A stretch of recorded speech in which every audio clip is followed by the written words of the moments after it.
Saudi আরবে মক্কা প্রাদেশিক BNP ও যুবদলের উদ্যোগে ইফতার ও দোয়া মাহফিল অনুষ্ঠিত হয়েছে। মক্কা প্রতিনিধি শেখ মোহাম্মদ রনি জানান, মক্কা নগরীর স্থানীয় একটি হোটেলে এ আয়োজন করা হয়।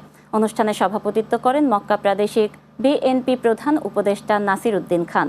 যৌথভাবে সঞ্চালনা করেন মক্কা প্রাদেশিক বিএনপির সাধারণ সম্পাদক ইঞ্জিনিয়ার তাজুল ইসলাম ও ফয়েজ সরকার।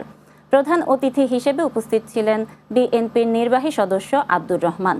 বিশেষ অতিথি হিসেবে উপস্থিত ছিলেন ঢাকা মহানগর বিএনপি ১৩ নং ওয়ার্ডের সিনিয়র সহসভাপতি জিয়াউল হাসান, মক্কা যুবদল সভাপতি সাইদুর রহমান সোহাগ, সাধারণ সম্পাদক শেখ রুবেল আহমেদ, একরাম হোসেন এবং মুসলে উদ্দিন। এছাড়া অনুষ্ঠানে আরও উপস্থিত ছিলেন শাহাদাত হোসেন, মোশাররফ হোসেন, আসলাম খান এবং ফরিদ আহমেদ সহ বিএনপি ও তার অঙ্গ সহযোগী সংগঠনের নেতৃবৃন্দ। এ সময় প্রধান অতিথি হিসেবে বক্তব্যে বলেন, ফ্যাসিস্ট সরকারের পতনের পর দেশের গরিব দুঃখী মানুষের পাশে দাঁড়ানোর যে প্রতিশ্রুতি প্রধানমন্ত্রী তারেক রহমান দিয়েছিলেন, তার অংশ হিসেবে আগামী ১০ তারিখ ঢাকায় ফ্যামিলি কার্ড কর্মসূচির উদ্বোধন করা হবে। পাশাপাশি প্রবাসীদের জন্য বিশেষ কার্ড চালুর পরিকল্পনাও রয়েছে।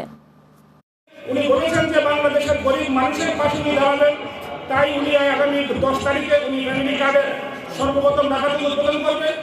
আমি বাংলাদেশে যাওয়ার পরে একটি সময় দেখা গেছে আমার বয়স হয়ে যাবে তখন 65, 70, 75 বছর এরকম হয়ে যায়। অনেকেই 60-65 বছর বয়সে গিয়ে দেশে অবহেলিত হয়ে যায়।